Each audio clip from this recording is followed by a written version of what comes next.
जीवा public school में national education policy 2020 के अनुरूप राष्ट्रीय पाठ्यक्रम पर शिक्षा महाकुंभ का आयोजन किया गया।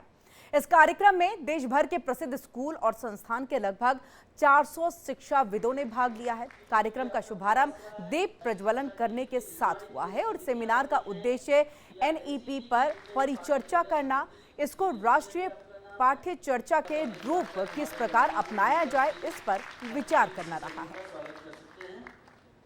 हमारे साथ मौजूद हैं जीवा संस्थान के अध्यक्ष। हम इनसे बात करेंगे कि सर आज जो प्रोग्राम था किस चीज को रख कर के अंतर्गत किया गया था और क्या क्या था?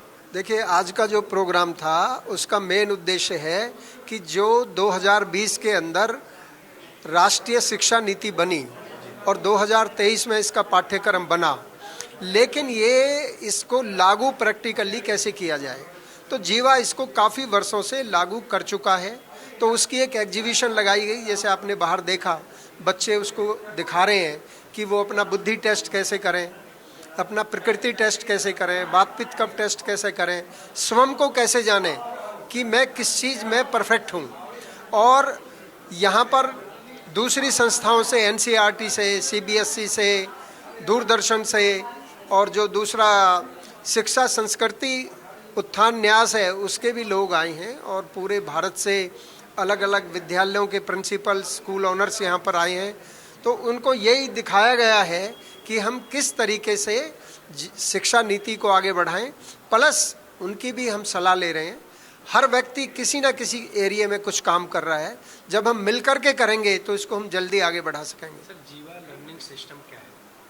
जीवा लर्निंग सिस्टम दूसरे स्कूलों में इसको कैसे लागू किया जाए, उसकी एक टीचर ट्रेनिंग हमने बनाई है, उसके लेसन प्लान्स बनाए हैं और बच्चे सुबह शाम स्वाध्याय करें, योग करें और अपने परिवार के साथ कैसे मिल कर के रहें, इसी का पूरा एक हमने सिस्टम बनाया है। और उस सिस्टम को हम दूसरे स्कूलों में कैसे ले जाएं, वही जीवा लर्निंग सिस्टम है। आज के प्रोग्राम का मुख्य उद्देश्य क्या था? आज के प्रोग्राम का मुख्य उद्देश्य यही था कि एक ये पहली प्रैक्टिकल, एक होता है थियोरेटिकल। आपने एक, मान लो आपने तैरना पढ़ाया लेकिन आपको तैरना आया तो नहीं ना। तो अगर हम स्विमिंग पूल में तैरना सिखाएं कि तैरना ऐसे होता है, तो ये एक पहला एक गोष्ठी ऐसी रखी गई कि नई शिक्षा नीति को प्रैक्टिकली स्कूलों में कैसे लागू किया जाए। नई शिक्षा नीति की बार बार आपने भी बात किया, मंच से कई लोगों ने बात किया, तो नई शिक्षा नीति के तहत आप लोग क्या चाहते हैं, क्या परिवर्तन होना चाहिए? देखिए, इसमें सबसे पहली चीज़ है कि भारतीय भाषाओं में जिस भी भाषा में बच्चा पैदा हुआ है उसको पढ़े। नंबर 2, बच्चे में जो विचार शक्ति है उसको डेवलप होने दिया जाए। प्लस एक काम को कई तरीके से किया जा सकता है, केवल यही नहीं आपको ऐसे ही करना है, इस प्रश्न का यही उत्तर है। उसकी क्रिएटिविटी को बढ़ाया जाए।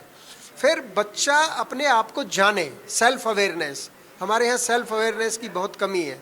फिर दिनचर्या, वो दिनचर्या को फॉलो करके अपनी कमियों को दूर करे और फिर समाज में अपने जो सीखा है उसको राष्ट्र निर्माण में प्रयोग में लाए। यही शिक्षा नीति है।